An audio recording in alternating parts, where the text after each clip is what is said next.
Hey, it's Tiff here. I'm going to show you how to make BBC Good Foods katsu style curry. This isn't your classic katsu recipe.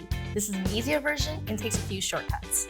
I'm going to be using chicken, but you can also use a block of firm tofu. You can also make the sauce ahead of time, chill it, and use it when you need it. Easy peasy.